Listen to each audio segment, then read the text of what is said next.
Buenos días, tardes o noches, el horario en el que sea que nos estén viendo. El día de hoy, junto a mis compañeros, vamos a realizar un pequeño conversatorio en cuanto al capítulo 5 del libro Teoría del Estado y Derecho Constitucional de Víctor García Toma. ¿De qué trata este capítulo? Pues básicamente trata de las formas de gobierno, bueno, de Estado y de gobierno. Pero para entender un poco pues este contexto, para contextualizar estos temas, primero tenemos que hacer unas cuantas preguntas. Y es para ustedes, ¿qué es el Estado? El Estado es una sociedad política, es un grupo de personas organizadas que viven en un territorio y se rigen por un conjunto de normas, ¿sí? Esta tiene soberanía y su finalidad es vivir en comunidad, ¿no? Sí, ok, bueno, creo que nos acercamos mucho en eso. Digamos que se acerca lo que dice Juan acerca de todo como la convivencia en torno pues, a todos los ciudadanos que conformen pues, ese Estado. Y pues a llevarlo como hacia una vida más moderna, que es lo que podemos traer conecta con los otros ejemplos que se van a traer a colación y asociarlos con lo que estamos viendo hoy en día acá, pues en la actualidad. Ok, bueno, algo que sí quería como pues comentar a grandes rasgos es que si bien se empieza a hablar del Estado como tal, con Hobbes, con Rousseau, con Locke, inconscientemente estos tipos de estados se empezaron a implementar desde muchísimo antes, ¿sí? Desde los inicios de la historia como tal, básicamente. Entonces, conceptualicemos un poco más este término Estado. Podríamos decir que el Estado es una sociedad política independiente y organizada, que busca como fin último el cumplimiento de pues, la racionalización de la vida comunitaria. En eso estamos de acuerdo. Ahora, de aquí es donde vamos a empezar a hablar del gobierno, ¿no? Entonces, podríamos decir que no puede haber gobierno sin un Estado. Exacto. Sí. Digamos que lo que nos decía de pronto el libro con el que nos estamos guiando es que el gobierno viene de la palabra gobernare, que significa guiar la nave. Entonces es como el que guía toda la conformación de lo que tú decías, un gobierno no puede estar sin un Estado. Y es prácticamente la parte que administra todo el Estado. El gobierno administra todo lo del Estado y por eso mismo ejerce el poder y la soberanía sobre los otros, pues para que se pueda manejar, ¿cómo se dice eso? Como una manera organizada. Ahí complementando lo que tú dices, entonces básicamente es el conjunto de órganos que ya pueden ser la presidencia, el ministerio, los jueces, el Congreso. Y estos son los que toman las decisiones, hacen las leyes y resuelven conflictos, básicamente. ¿Qué podría agregar aquí? Pues quiero que hablemos de las diferencias que hay entre el Estado y el gobierno. Volvamos un poquito al tema del Estado para pues, nombrar estas diferencias que tú nos estás pidiendo. ¿Cuál es la justificación del Estado? Volvámonos un poquito ya a lo que les estaba hablando, mencionándoles sobre pues, la teoría de Hobbes, Rousseau y John Locke. Podríamos hacer, pues de una forma muy general, decir simplemente que se pasa de un estado de naturaleza a una sociedad política. ¿Por qué pasa esto? Porque las personas empiezan a reconocer justamente que viviendo sin, podríamos decirlo, a la loca, sin algo que regule sus acciones, que de hecho aquí es donde estamos hablando de el establecimiento de un marco jurídico cuando se crea el Estado. Entonces se crean normas que pues regulen a los ciudadanos.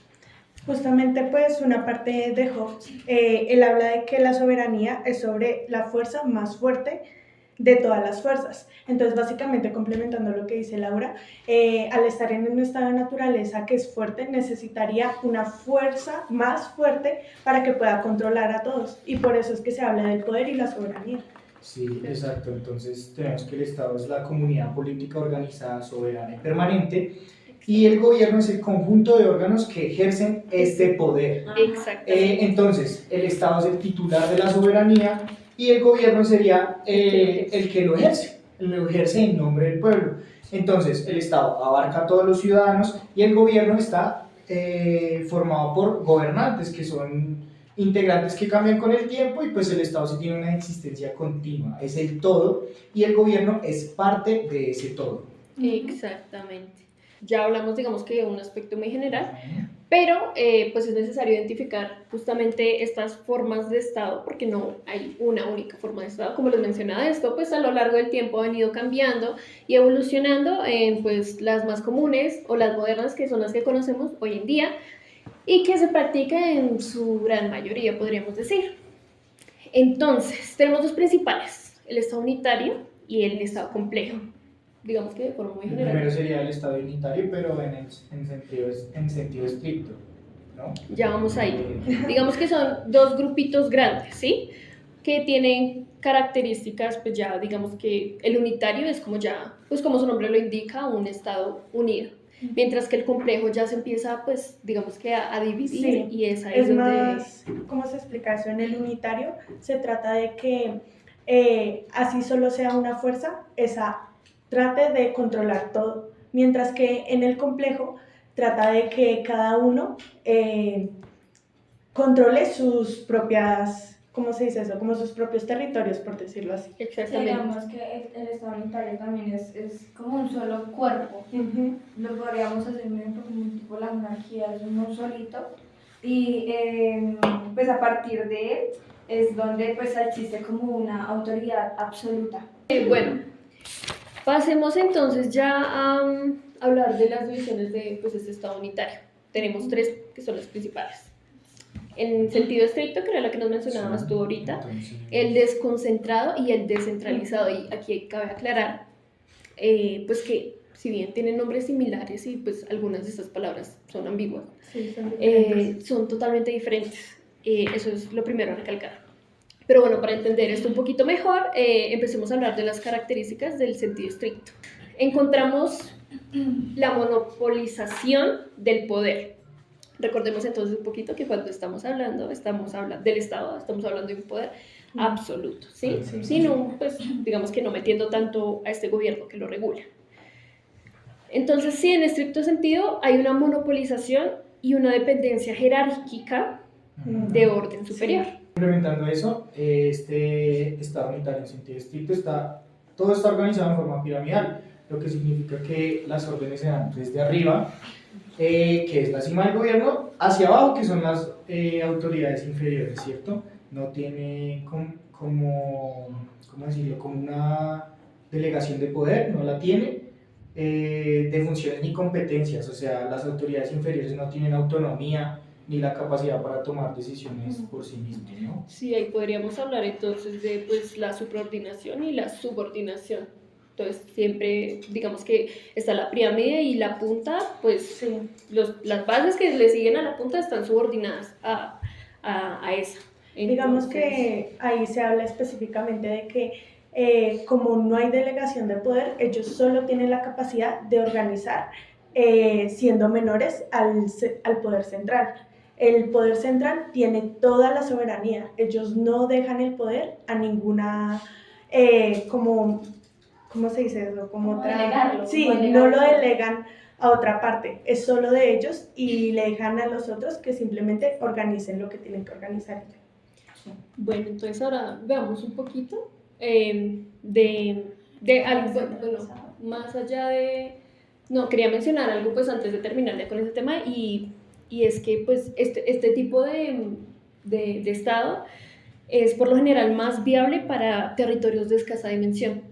Digamos que si vamos a manejar una monopolización del poder y sobre todo de la administración pública, que eso pues creo que no lo mencioné, pero es algo bastante importante, estamos hablando de que estás administrando entonces un territorio inmenso y siento que eso es algo muy imposible. Bueno, imposible no, pero la buena praxis sería muy Sí. compleja usando pues esta metodología de pues Claro, es que si es un territorio más grande y se va a utilizar el unitario, no se podría utilizar el estricto. Se tendría que usar ya sea el desconcentrado o el descentralizado, porque al ser tan pequeño sería muy difícil poder llegar a todas las partes del mundo y que realmente, a todas las partes del territorio y que realmente se ejerza de buena manera.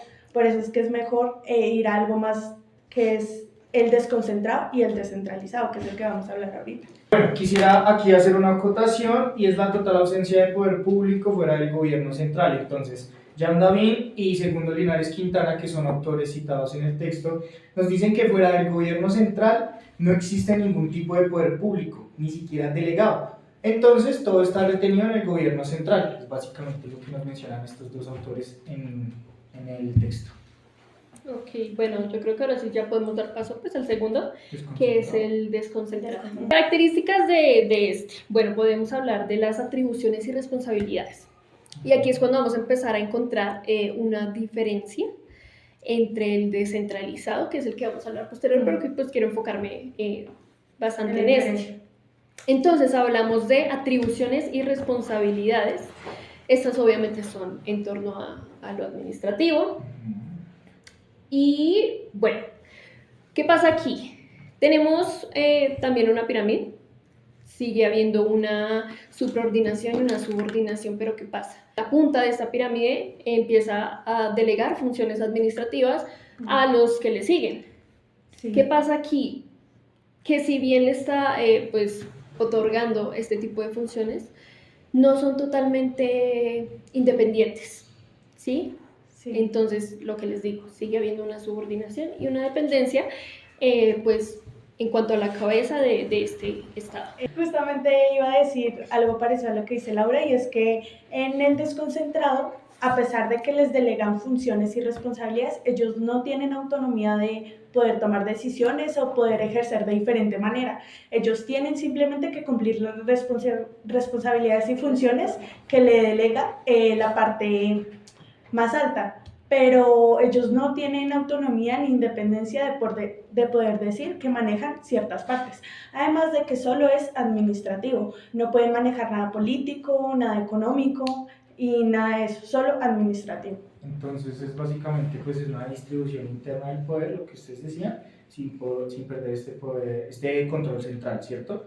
Entonces el poder sigue siendo el gobierno central, pero pues el gobierno lo que hace es distribuir tareas, ¿sí? A niveles inferiores para como bajarse de esa carga, ¿cierto? Entonces le da cierta, o sea, aunque no tenga autonomía, pero sí le da como cierta autonomía operativa a funcionarios locales o regionales, pero bajo siempre pues esta supervisión del aparato estatal bajo una subordinación.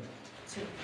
Y siempre es por encargo del nivel superior, nunca lo pueden hacer por sí mismos. Bueno, entonces, ¿cómo se hace esta delegación del poder? Pues el gobierno habilita competencias a órganos inferiores, como lo mencionaba anteriormente. Entonces, estos funcionarios inferiores no tienen como tal un poder propio. Lo que hacen, lo hacen por encargo de este nivel superior, y el nivel superior, lo que tú decías, puede revisar, corregir o anular las decisiones de estos órganos inferiores, de estas decisiones de los subordinados. Ahora sí podemos darle paso a los tipos de desconcentración. Bueno, yo vi, ahí mencionaban dos tipos de desconcentración, ¿no? Estaba la dinámica y la estática. Ok, pero perdóname, antes de eso pues hay que recalcar que estas, digamos que no son ideas que estén planteadas universalmente, sino que pues encontramos a dos autores citados en el texto, que son Humberto Nogueira y Francisco Cumplido, que de hecho en este capítulo son bastante mencionados en cuanto al Estado estamos hablando. Y ahí es cuando pues ellos nos plantean este tipo de desconcentración.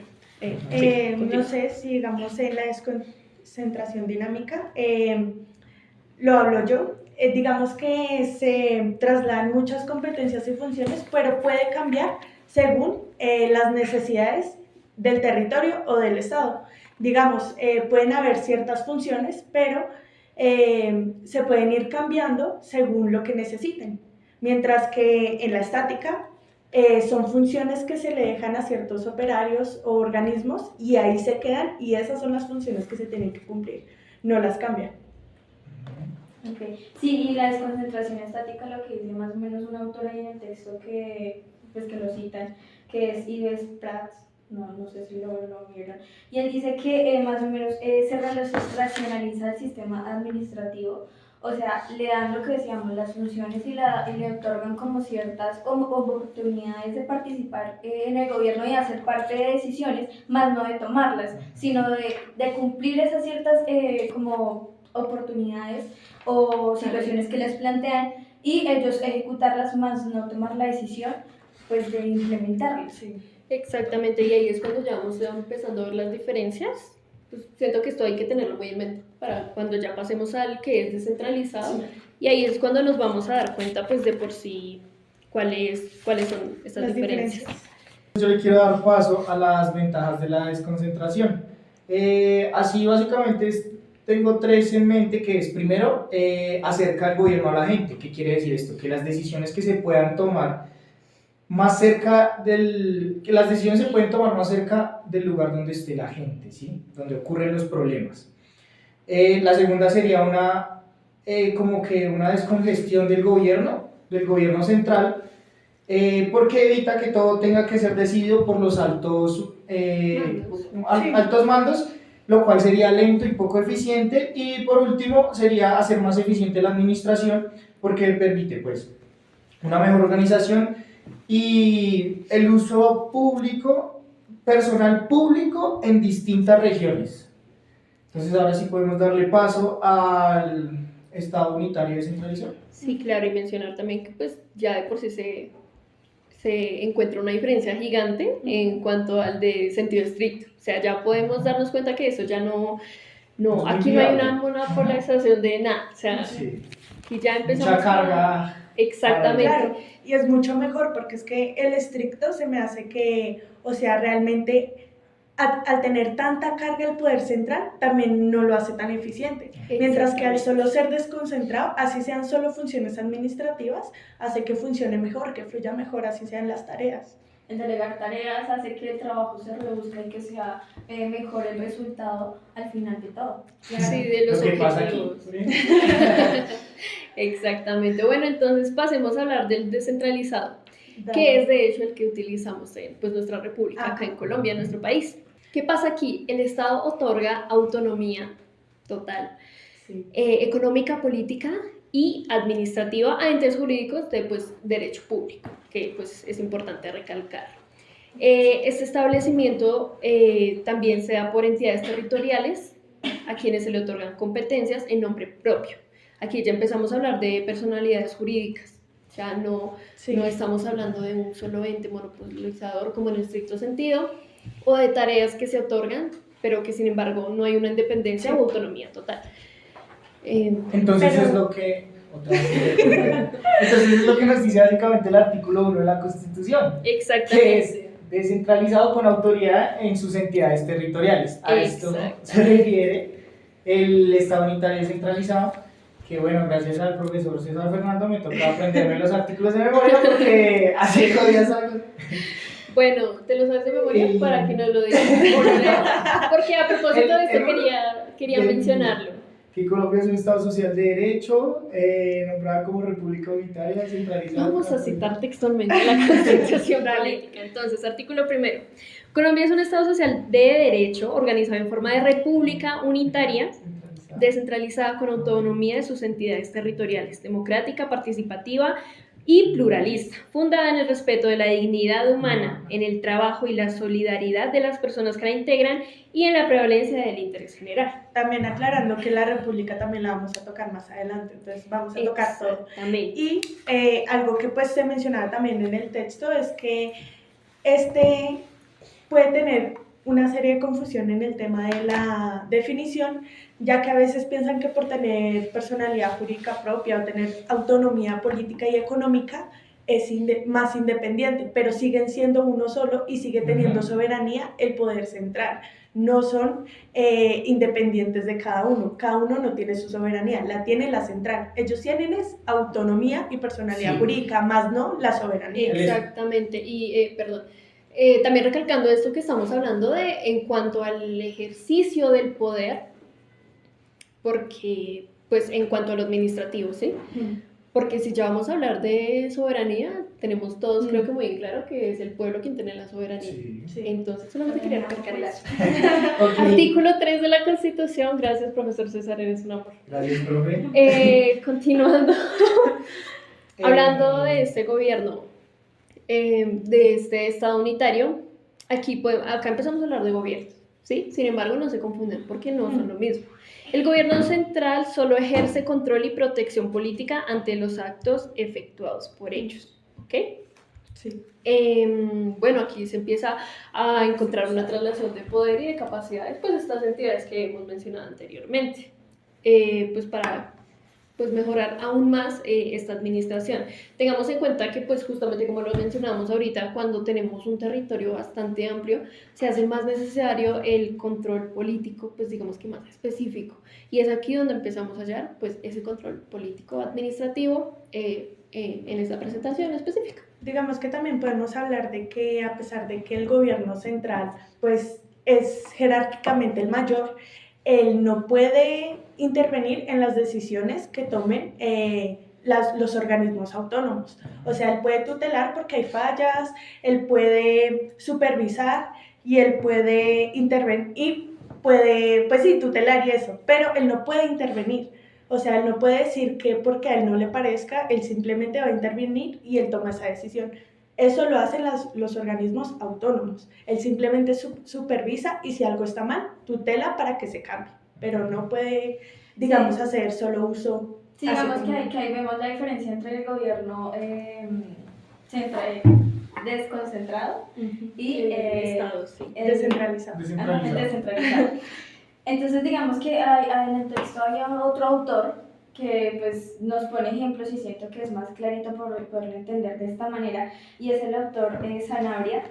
Dice que la autonomía pues implica lo que tú decías, implica que cada, pues en este caso lo podemos traer acá a nuestro país, que son los departamentos que tienen pues sus propios gobiernos y alcaldías, y es que ellos mismos toman sus decisiones, o sea, ahí es donde va todo el tema de la autonomía. Tiene una personalidad jurídica. Exacto, sí. Entonces lo que decía ella, entonces el presidente pues no puede llegar a mandar en un aspecto en el que él no tiene como parte como tal, porque pues se les empezó a otorgar ciertos autonomía a esos territorios para que ellos pudieran decidir todo el tema de la autoadministración, que se podría llamar.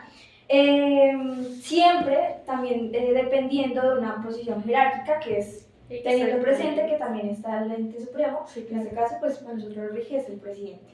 Y pues obviamente toca aclarar que aunque tengan autonomía, ellos no pueden ir en contra de la Constitución ni del gobierno central y lo que rige, porque es que aunque sean autónomos, ellos no pueden hacer lo que quieran, tienen que estar regidos por lo que es nuestra soberanía y nuestra Constitución. Exacto. Una individualidad político-jurídica pues de administración que, valga la redundancia, es propia. Entonces, complementando esto y pues así a grosso modo, entonces, son entes con personalidad jurídica propia, lo que yo mencionaba ahorita, entonces tienen su propio patrimonio y pueden tomar decisiones en cuanto a planear, recaudar fondos y gestionar servicios públicos, ¿no? Entonces se transfiere esta competencia. Ok, y a propósito de eso, me quedo acá sonando. Siento que es muy importante recalcar que una cosa es la independencia y otra cosa totalmente diferente es la autonomía. Ajá. Que a propósito de la autonomía, encontramos tres, que pues es yo tres, que son la política, la administrativa y la económica. Entonces, recordemos que son autónomos pero no son independientes, sigue habiendo una jerarquización. La descentralización permite establecer organismos y entidades en diversos espacios, local, departamental, regional, al fin de que cumplan funciones que anteriormente eran desempeñadas por el propio gobierno central. Es una parte del libro que se me hace que dice muy bien de lo que trata el gobierno descentralizado, porque pasó de ser todo a mano del central a que pudieran ejercer de manera autónoma el poder dependiendo de cada territorio. Entonces, hablando de estos tipos de autonomía que pueden tener las unidades, entonces vamos a desglosar las tres que tenemos. La política, entonces pueden tomar decisiones políticas locales, planes de desarrollo, Normativas propias, bueno, estas normativas tienen que estar dentro del marco legal nacional, ¿no? Aclararlo. En cuanto a la administrativa, entonces organizan sus propias estructuras internas y servicios públicos. Y en cuanto a la economía, pues manejan su propio presupuesto, básicamente. Pueden generar ingresos como tributos o tasas locales.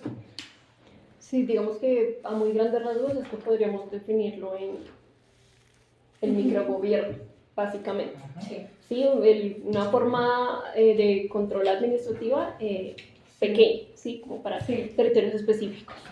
Digamos que, pues ya como para cerrar el tema, y podríamos decir que como las ventajas que tiene este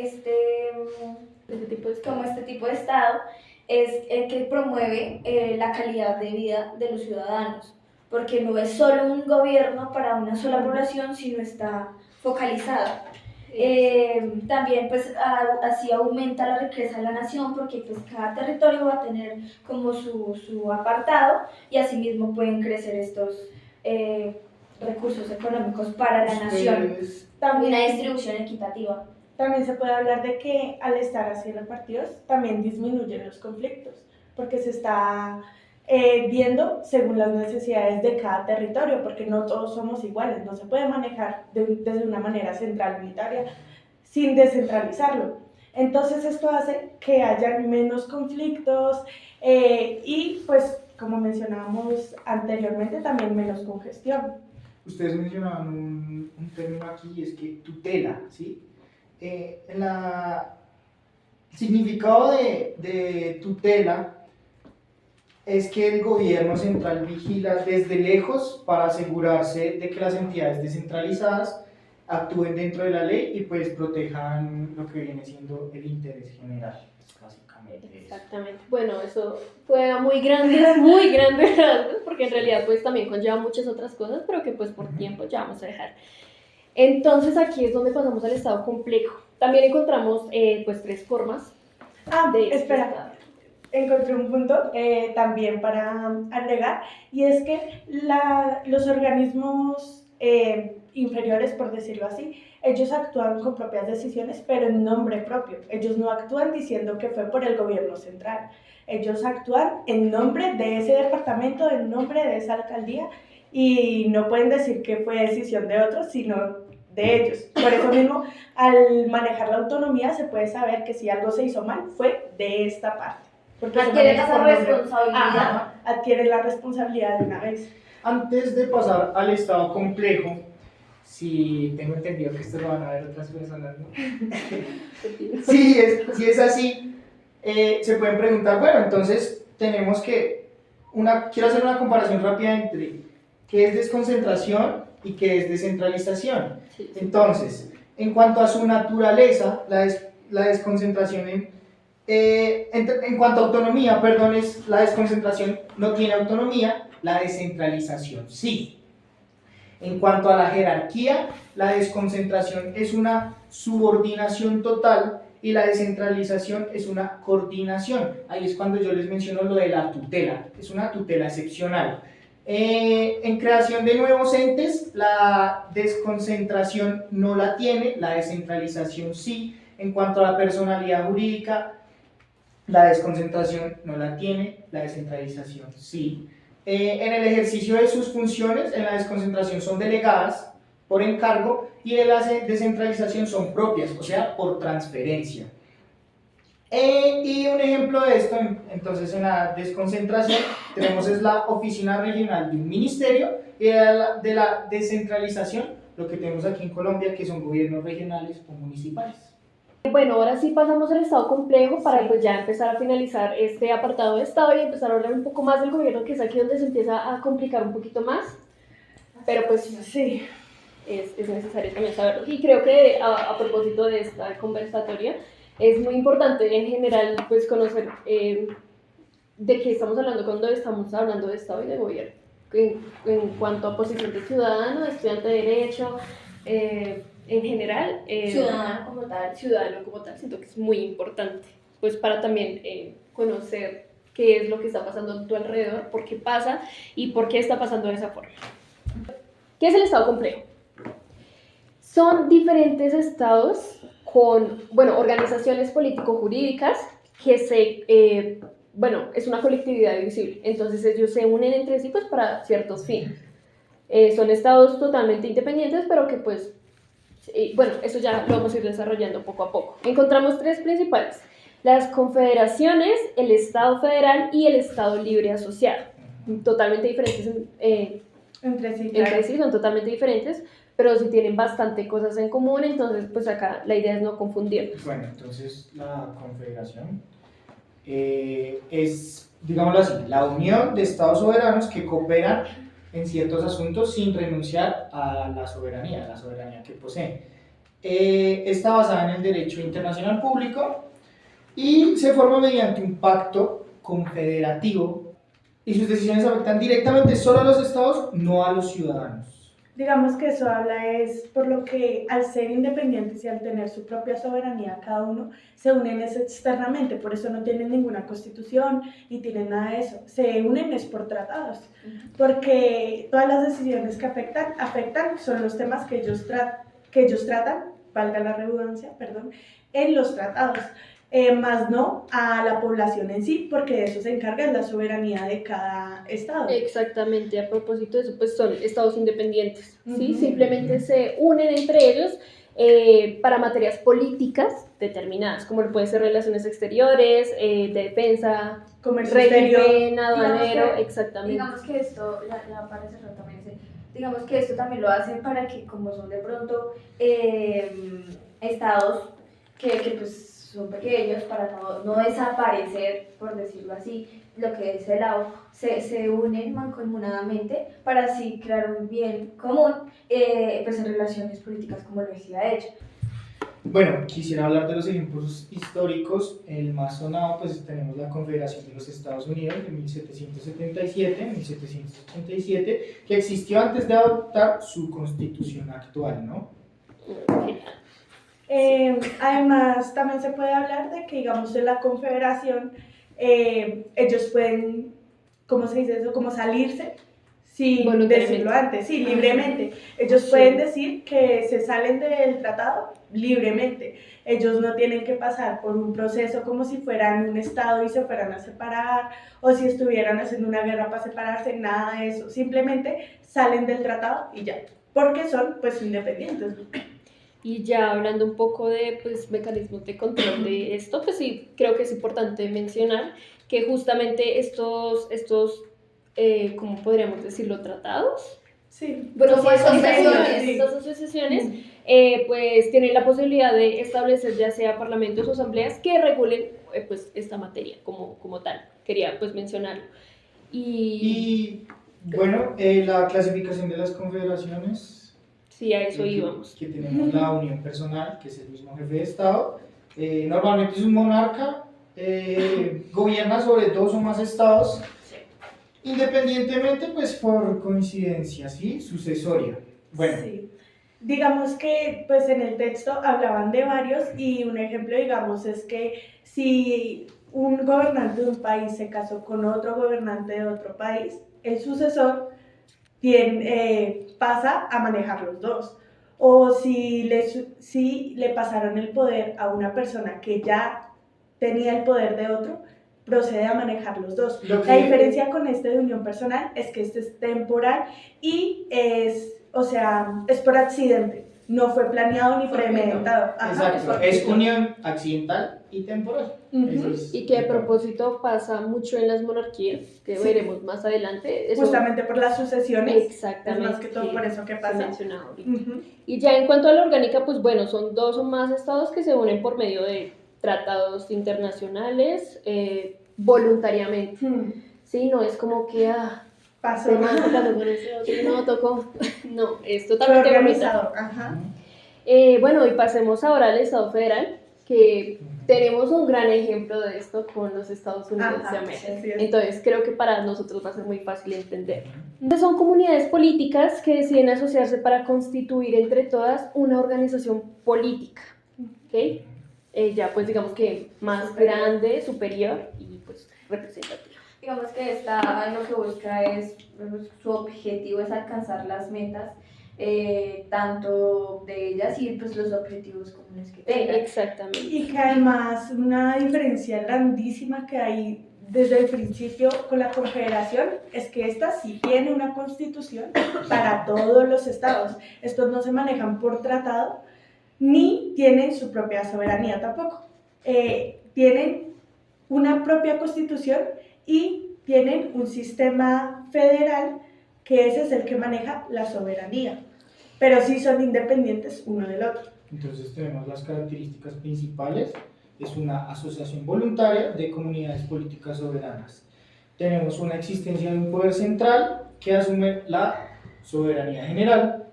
Tenemos una conservación de la autonomía interna de los Estados miembros. Y una importante aquí que es la separación vertical y horizontal del poder. En horizontal tenemos entre el ejecutivo, legislativo y judicial, y el vertical que sería básicamente el Estado federal y los estados federados. Exactamente. Digamos que hay una característica que tiene esta y es que por tener una constitución puede tener una constitución que fija un doble sistema de separación y poderes y de conexión. Esto pues hacia su modelo de Estado federal pues obtiene ciertos, no sé, como ordenamientos, por decirlo así, y digamos que sería eso, como ese apunte. Sí, y que a propósito, ay, perdón, y que a propósito de eso, pues quería aclarar varias cositas porque siento que estamos hablando en general, pero hay cosas específicas que pues digamos que podríamos utilizar para identificar esto. Entonces, ¿cómo podríamos definirlo? Una unión permanente de libre estipulado, entonces es voluntaria. Existe entonces este cuerpo político unificador, pero también existen estos cuerpos políticos ya, digamos que más pequeñitos, que son los que conforman como tal esta. Que esas serían las conexiones. Exactamente. Y además, Bueno, aquí haciendo un poco referencia a lo que nos estaba diciendo Juan ahorita, entonces tenemos el poder federal y los poderes federados. Para explicar mejor, tenemos elementos unificados indivisibles. Este lo podríamos denominar como el poder federal. Y tenemos elementos autónomos diferenciados que son los poderes federados. Entonces, el poder federal en conjunto y los poderes federados, las pequeñas partículas que hacen parte de este conjunto. y que ellos pueden obedecer dos constituciones, ¿no? La grande, la federal y la federal, que es pues del estado que es de esa misma.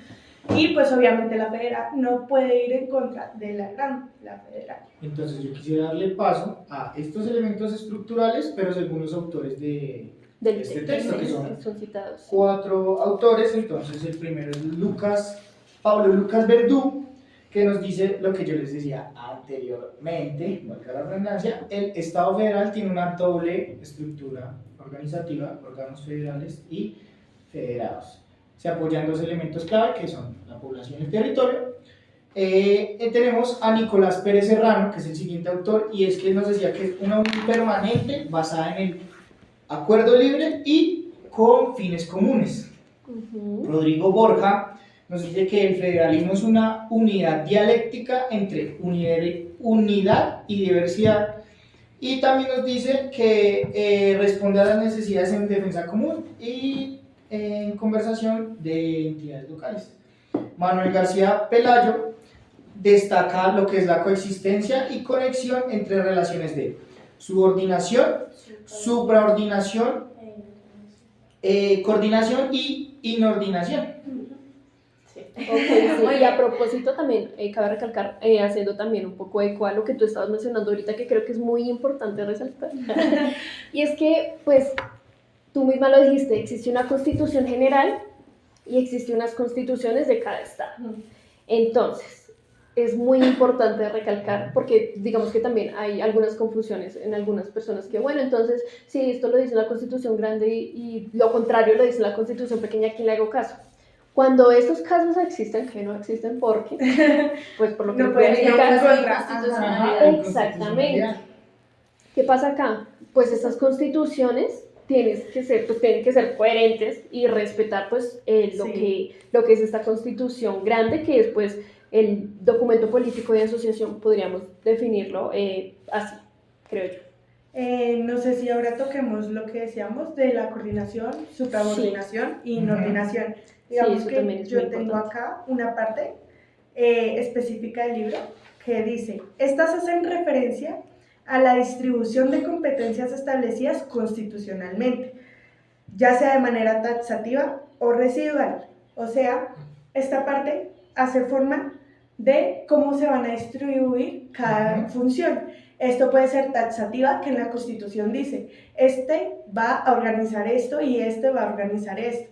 ¿Cuáles son estos? Porque estoy hablando muy... ¿Quién va a qué va a organizar el Estado federado y qué va a organizar el federal?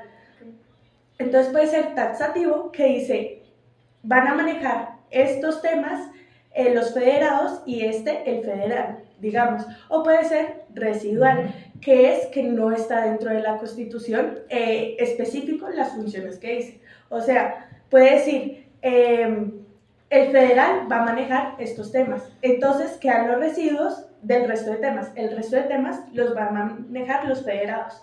Entonces, si no está específico en la Constitución, las dos funciones, entonces las funciones que sobren, por decirlo así, son las que van al Estado que no se mencionó. No sé si me voy a explicar, pero digamos, el Estado federal habla de que va a manejar los temas de comercio exterior. Entonces, los económicos los va a manejar el Estado federado porque no aparece en la Constitución que los maneje el federal. No sé si me Digamos que como el tema de la organización y la división Ajá, de tareas y la roles. parte de la coordinación es de administrar qué funciones van a tener el federal y el federado. Okay. Sí, en cuanto a las materias exclusivas Sí. y las concurrentes. Ajá. Estamos hablando creo que más o menos de lo mismo, creo. Bueno, y en cuanto a eso, justamente hay tres posibilidades, que yo las tengo de hecho acá anotadas. Y es que los gobiernos seccionales pueden legislar si el gobierno federal no hace uso de sus competencias. Es decir, él no se puede quedar esperando a que le dé la gana de Sí. actúa. También este gobierno federal puede legislar cuando considere necesario una regularización unitaria, es decir, en conjunto. Y el gobierno federal también puede legislar en aspectos básicos y deja a los gobiernos seleccionales los aspectos regulatorios, ¿sí? Y aquí es donde pues ya empezamos a ver los de supraordinación y subordinación, que creo que tienen características muy específicas. Tres principales: la supremacía de Constitución Federal, la supremacía de Derecho Federal y la supremacía jurisdiccional. Exacto, De la creo que eso sí. Suprema Federal. Ajá. Sí, entonces yo quisiera mencionar aquí unas 4 condiciones esenciales del Estado federal. Estos 4 puntos importantes son: la Constitución rígida, es la que fija competencias y mecanismos de solución de conflictos. Es un gobierno seccional autónomo, con constitución, leyes, autoridades y justicia propia. Una distribución territorial del poder, o sea, una coexistencia de un gobierno federal y gobiernos locales. Y por último, una única personalidad internacional. El Estado federal representa a todos los estados ante el mundo. Ejemplo histórico: Estados Unidos, 1787, primer Estado federal moderno. La Constitución combina elementos confederales y unitarios. También está Suiza, Alemania y otros casos como India, Canadá, México. Justamente iba a decir que el Estado federal tiene muchas similitudes con el unitario descentralizado. La única diferencia es que pues no son tan independientes, pero digamos que sí tienen muchas similitudes y realmente se me hace un sistema que es bueno. O sea, realmente es bueno porque prevalece sobre las necesidades de cada territorio. Entonces hace que el central, tras de que se descongestione, pues sea más efectivo. Sí, ok, bueno, ahora vamos con el Estado Libre Asociado. Bueno, esto también es un cuerpo político que se liga a otro a efectos de defensa y representación, únicamente a estos dos. Entonces, pues su nombre lo indica, es una asociación, no es como otro estado más grande, sino una asociación en materias específicas. Digamos que sí es lo que dice, se liga a otro, pues se asuma a todo el tema que es de defensa y pues de representación internacional, que pues lo podríamos hablar como los tratados internacionales que se pueden ver hoy en día. Y pues dichas asociaciones nacen del reconocimiento de la debilidad política pues de cada territorio, y pues la acreditación del vigor y la energía pues de lo que una parte le puede brindar a la otra, como cierta asociación para pues el bien común Exactamente, de a estas propósito de poblaciones. lo que estás diciendo es muy interesante porque esta forma de Estado empieza a surgir desde la Segunda Guerra Mundial. Sí. Y que pues también lo decía en el texto y me pareció muy interesante, de hecho, pues esa parte, porque es lo que tú dices del reconocimiento de debilidad. Entonces, Ya necesito que tocas ese tema, entonces vamos a las características que iba a decir eso. Su origen histórico es el proceso de descolonización post-Segunda Guerra Mundial. Su base jurídica es un tratado de asociación voluntaria. Su autonomía interna pues es casi plena, tiene su propia constitución y gobierno. En cuanto a relaciones exteriores y defensa, está a cargo del Estado asociado más fuerte. Su soberanía es limitada o compartida y su nacionalidad, pues puede haber doble nacionalidad. Ok, bueno, yo creo que ese es uno de los más Sí. fáciles de entender, así que pasemos a las formas de gobierno que Es un poquito más creo que es un extenso. poco más extenso, muchachos. Definieron así bien qué es un gobierno entonces, ¿sí? Y bueno, son modelos estructurales, pues, que se crean en cuanto a la administración de este poder, como lo mencionábamos al inicio. Entonces tenemos unas formas clásicas y unas formas modernas. Y esto lo vamos a explicar pues ya muy, muy general, ¿sí? Entonces, ¿cuáles son las formas clásicas? Las que... Monarquía ¿Sí? y república. Exactamente. Son esas Son, digamos que las más primitivas, ¿sí? Las que ya no son casi Sí, fueron las utilizadas. primeras, por decirlo Y que si bien, digamos, podemos encontrar monarquías como en Inglaterra o en España, no son iguales. no son iguales a las que, pues, vamos a explicar aquí un poquito. Sí, digamos que las que ahí menciona es la monarquía, que digamos que la definición más facilita que podríamos decir acá es que la monarquía es de un gobierno de una sola persona, que la aristocracia es un gobierno pues de las mejores personas, por decirlo así.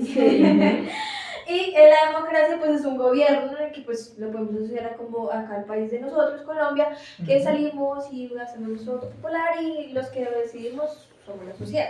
Esa es como tal la democracia. Y pues en monarquía pues es simple decir que la única persona que maneja el poder, nadie lo controla. Él decide todo, si a él le parece, él lo hace y ya, porque no tiene ningún control. Exactamente, creo que es la palabra clave. No existe un control político aquí. Ajá, Puede de ninguna actuar forma. según su libre albedrío. Si él dice quememos 3 edificios, los quemamos. Sí. Importante recalcar también que este, pues, lo mencionamos, es un poder ilimitado y digamos que perpetuo, ¿sí?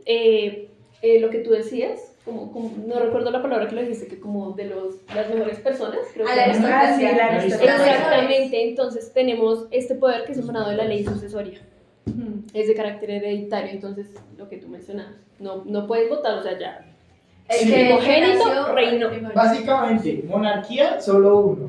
Sí. Aristocracia, unos pocos. Y los mejores. Democracia, todos. Exactamente, ya. es una muy buena definición. Bueno, creo que es una forma bastante sencilla. Ahora Ahora entenderlos. vamos con... Ajá. Siguientes temas. Serían las formas modernas de gobierno. Exactamente, pero nos hace falta una y es la república. Sí. Yo Sí. quiero derecho romano aquí. ¿No? Bueno, esta es caracterizada por atributos de representación. Entonces ya no estamos hablando de un poder divino, que creo que nos faltó identificarlo así Sí. en la monarquía, que es un poder dado por Ah, Dios, sí. y así no. Justamente eso es. Ya se trata de elección,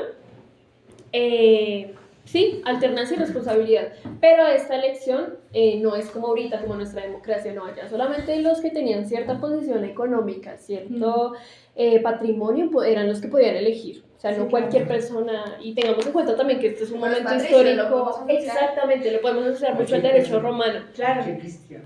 exactamente. Y además de que, pues, justamente lo que tú decías, creo que nos faltó mencionar, en la monarquía se decía que el poder divino de Dios se le era concedido al rey y que por sucesión pues iban a los Ujú. primogénitos de, Digamos que era por el tema de genética. ajá, que decían Por que eso. poseían el poder divino, Los mientras que la elegidos de Dios. república era más bien elegir al mejor por los mejores, por decirlo así. Exactamente. Vamos a las formas modernas de gobierno. Sí, Creo que no desarrollamos, bueno, el de la república creo que se entiende bien, Sí. para no devolvernos a la monarquía. Sí. Sí, se trata de también una libre elección, simplemente no todos podían ejercer ese poder de elegir. Sí. Y pues bueno, también ese modelo hace paso con la Revolución Francesa y la norteamericana, ¿sí? Del siglo XVIII. Ya aquí es de hecho cuando vamos a empezar a ver estas formas modernas de gobierno que surgen con Sí. todos estos eventos tan importantes como es la Revolución Gloriosa, la Revolución Sí, Francesa. Que son 5 formas de gobierno, entre ellas pues está el gobierno absolutista, el gobierno liberal, el gobierno marxista, leninista y pues gobierno fascista y gobierno democrático social, pues que más adelante vamos a entrar a especificar Sí, cada claro. tipo de gobierno y digamos que esos serían como las 5 Clases. formas de Sí. gobierno. Exacto. si quieren entonces yo les doy las características clave y ustedes van desglosando lo que es cada Sí, una. dale. Entonces, tenemos las 5 formas de gobierno y sus características clave. De estas 5 formas de gobierno tenemos la absolutista, que es la concentración total del poder, ¿cierto? En una sola figura. La liberal, que es la división de poderes, respecto a libertades individuales. Tenemos la marxista-leninista, que es un partido único, economía planificada y una dictadura del proletariado. Lo dije bien. Fascistas, que es el nacionalismo extremo, autoritarismo, culto al líder, lo que teníamos en Italia en la Segunda Guerra Mundial, pero no lo vamos a tocar. Democrático social, que es la democracia más la justicia social más la participación ciudadana. ¿Listo? Ok, y ahora yendo un poquito más a grandes rasgos, ¿qué tenemos el gobierno absolutista? Básicamente este surge tras las luchas contra el sistema feudal, ¿sí? Sí. Entonces, aquí podemos pues, ver un poder político ejecutado por una sola persona, que pues aquí es el soberano. La Los legitimidad, emperadores, los reyes, los exactamente, príncipes. a eso es a lo que voy. Esa legitimidad del gobernante, pues digamos que se puede dividir en 3. La descendencia divina, como en la monarquía, la tradición o la representación. Digamos Sí. que en esta se puede dar por esas 3 y no va a cambiar esa forma de gobierno. Digamos que el absolutista simplemente se puede vincular directamente con la monarquía clásica, obviamente. Simplemente es gobernado por uno solo, sin control, como habíamos dicho antes. En la liberal es al contrario, se empieza a decir que todos somos iguales, que no puede ser lo que el rey quiera y por el Estado, porque en el rey se decía, en la monarquía, en el absolutista se decía que todos debían hacer caso al rey para el bien de la nación, ¿sí? Pero en el liberal se dice que todos somos iguales y se empieza a ver el poder, la autonomía individual, que no se puede hacer todo porque el Estado quiera, porque el rey quiera, no, cada uno tiene que ser igual a todos, o sea, no pueden hacer lo que se les dé la gana al Y rey. aquí asociamos directamente a la Revolución Gloriosa, pues, la Revolución Inglesa presente. Claro, ejemplo. Así es. Pues bueno, también digamos que si quieren saber más allá de estos, porque siento que los estamos diciendo muy a grandes rasgos, podemos ver, digamos, a Locke, a Thomas Jefferson, a Montesquieu también lo podríamos ver. Ahí entonces hay algo muy importante que pues ya habíamos mencionado anteriormente, soberanía popular. Es aquí donde se empieza a sonar este concepto, el de la separación de poderes, que es lo que va a venir a cambiar pues estas formas de gobierno, y se habla de los derechos del hombre. Además de que pues en el liberal se empieza a ver la constitución, la democracia, todo ese Así tipo de cosas. es. Entonces podríamos encontrar como textos que se asocian a esto, la Declaración de Derechos de pues, Inglaterra de 1869, la Constitución de Estados Unidos 1787 y bueno, la Declaración de los Derechos del Hombre también, para pues que entiendan un poquito más. Pero sí, a muy grandes rasgos, aquí es donde empieza una verdadera revolución de soberanía popular. Entonces ahora nos vamos al gobierno marxista-leninista. ¿Por qué empieza a surgir? Bueno, porque decimos no puede haber un poder solamente Bueno, aquí, bueno, no, me confundo. Aquí es ya cuando empezamos a ver esos gobiernos que son totalmente No, extremistas. y que en el marxista-leninista empiezan a decir, bueno, no solo los grandes, los de mayor rango van a mandar, o sea, la clase obrera, los que trabajamos por lo que tenemos, también tenemos poder, también nosotros podemos. Y entonces empiezan a decir que quieren una dominación de la clase burguesa. Entonces quieren dominar a la clase burguesa y empezar a mandar de manera igualitaria. Sí, digamos que también la Revolución Francesa empieza a plantear eso, porque claro, cuando se hace la reunión de los tres estados y ven que el tercer estado, creo que es, sí, el tercer estado es el que más gente aglomera, pues claro, aquí ellos empiezan a decir, bueno, Sí. aquí nosotros somos Somos más los que porque, sí. porque ustedes nos van a venir a gobernar a nosotros a su conveniencia, ¿sí? Entonces podríamos decir que este es De ahí nace. un gobierno de sociedad proletaria, como tú decías ahorita. Y también ahí hablan de que, o sea, se tienen que hablar de economía, se tienen que hablar de política fuera de la parte burguesa. Y ahí es cuando empiezan a decir, bueno, entonces cada uno debería trabajar por lo suyo, no deberíamos distribuirlo de manera igualitaria porque todos somos iguales independiente de qué clase social seamos. Exacto, aquí simplemente podemos mencionar tres autores, Marx, Engels y Lenin, que ya creo que todos sabemos a qué nos referimos. Vamos con el gobierno fascista, que lo que tú mencionabas, la Italia fascista de 1922 a 1943, ¿sí? Fue Alemania Nacional Socialista también. Hitler. Bueno, Ya. derivada de la Primera Guerra Mundial, podríamos asociarlo a eso, ¿sí? Como para no confundirnos también, creo que es importante hacer estas asociaciones.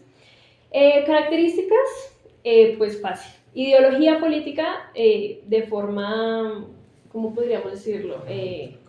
En forma de dictadura, en forma de, pues obligado, ¿sí? Como es lo que es y demás el resto del mundo.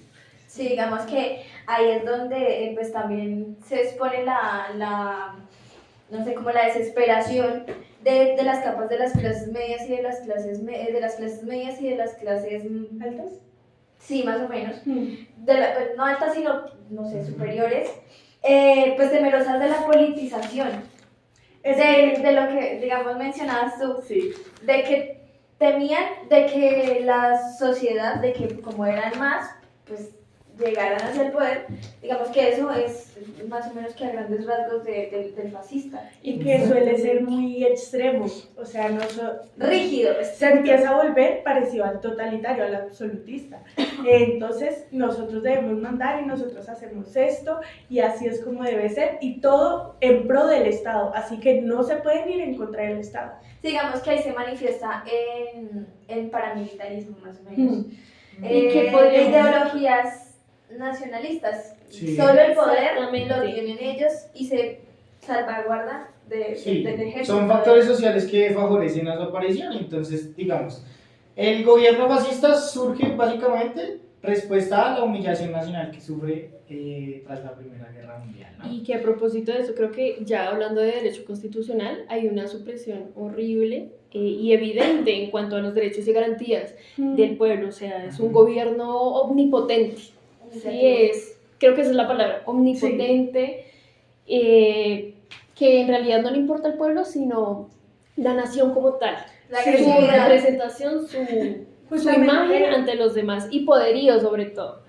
en una parte del texto El dice, poder la corrompe, función muchachos. gubernamental consiste en soldar a todas las clases sociales en una sola realidad económica y real. Por eso es que dicen que todo va para el Estado Que es un y nada en contra del Estado. Y es un comportamiento antidemocrático. Ajá. Ujú. Exactamente. Y bueno, ya por último tenemos el gobierno democrático social, que pues inicia a mitades del siglo XIX en estados generalmente capitalistas Y e este, industriales. Sí. y este empieza es porque el liberalismo Ujú. habla de, bueno, cosas sociales, pero no está viendo el resto, no está viendo lo económico, no está viendo lo político, solo está viendo lo social. Entonces ellos dicen, bueno, esta parte está buena, está chévere, pero además debemos incluir todos los aspectos. Entonces empiezan a incluir todo, legislación, economía, política, todo junto para que funcione de la misma manera, de una buena manera. Exactamente, ya aquí se empieza a ver más la participación ciudadana en estas esferas del carácter económico, social y cultural, lo SEC de nuestra constitución, podríamos denominarlo así. Bueno, sí, digamos que aquí empezamos a ver el desarrollo económico y social de pues aquellas naciones que pues tienen esta forma de gobierno. Se busca también mucho la fraternidad social. Siento que también es un concepto presente. Y digamos que algo, pues una cita que aparece aquí en la lectura que me parece muy chévere, que es de Gerard Leibowitz, no sé si la leí bien. Dice, la expansión de las ideas democráticas, lo que realmente implican en la transición de la libertad del ámbito político al ámbito social. Donde los hombres desarrollan efectivamente su existencia, que es lo que decías tú, o sea, ya se les da más visibilidad, o sea, se toma en cuenta de pronto su voz y su voto frente a las decisiones que quiera tomar pues el Estado o el Parlamento o lo que pues digamos que exista en cada gobierno, de este ejemplo de lo que nos comentabas tú ahorita.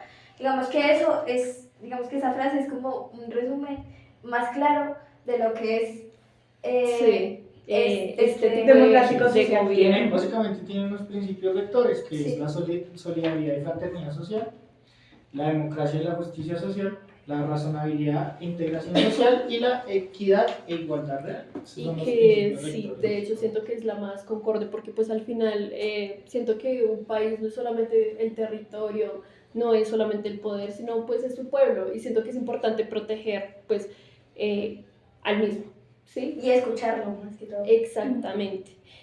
Bueno, yo creo que hasta aquí vamos a dejar esta primera intervención en cuanto a formas y tipos de gobierno. Ya más adelante uno de nuestros compañeros nos va a explicar en cuanto a los regímenes, Dictatorial, por ejemplo. sí, en cuanto a los regímenes en general.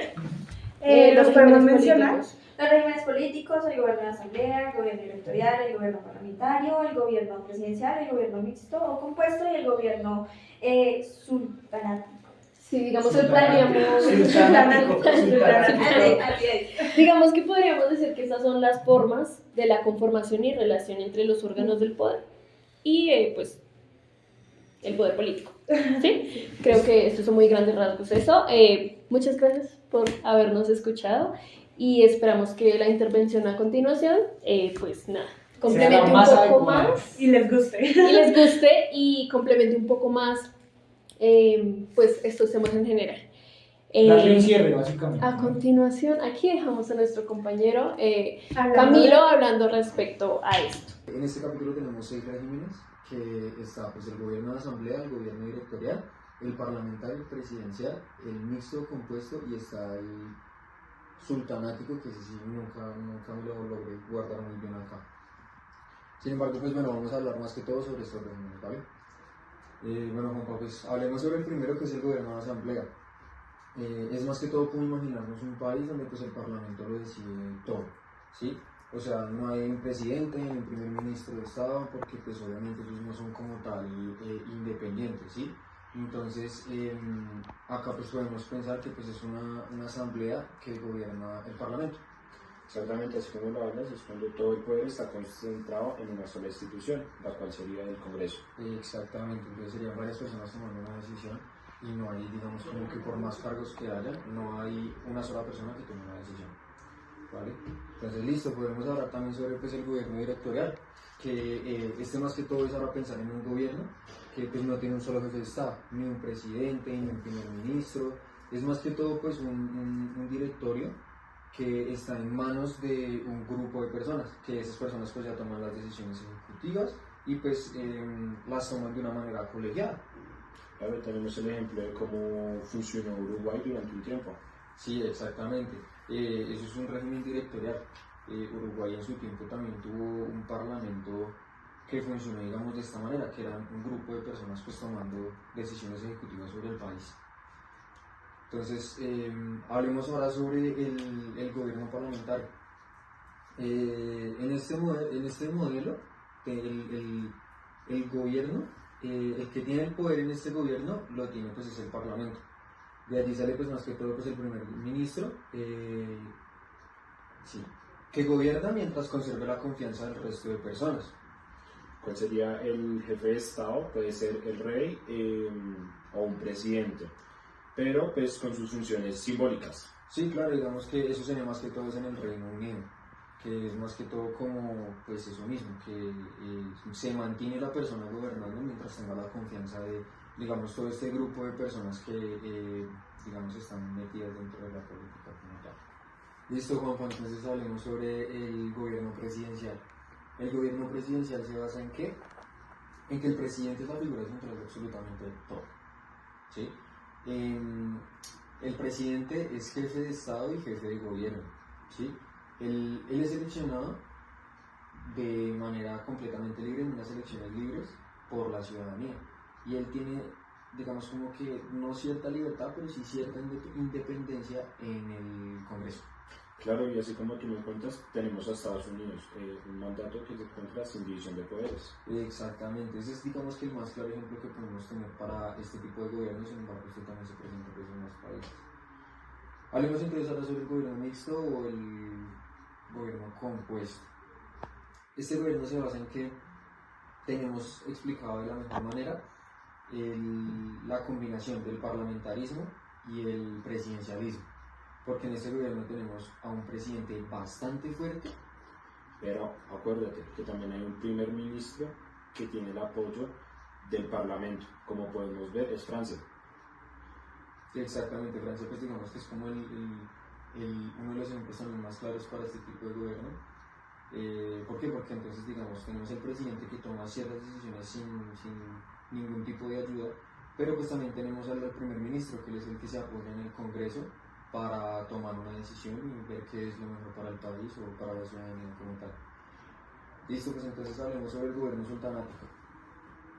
El gobierno sultanático es más que todo un régimen de una sola persona. ¿Por qué? Porque todo el poder está única y exclusivamente en una sola persona. A esta persona no la seleccionan en unas elecciones libres. Esta persona tampoco tiene, pues digamos que un congreso, y es más que todo él el que toma las decisiones. Claro, también es un régimen autoritario, muchas veces represivo y sin división de poderes. Sí, claro, relativamente es eso. ¿Por qué? Porque es una sola persona que no piensa, digamos, más allá, ya que es una persona que puede tener control sobre su gobierno de manera libre. Si él no tiene, digamos, una persona que la apoye y le diga está bien o está mal, o es bueno o es malo para la ciudad, para el país, bueno, como sea. Es más que todo eso, es una persona que puede gobernar de manera libre y un poco descarriada en ocasiones. Entonces digamos que es una división de poderes bastante complicada, ya que puede llevar a su país a una decadencia.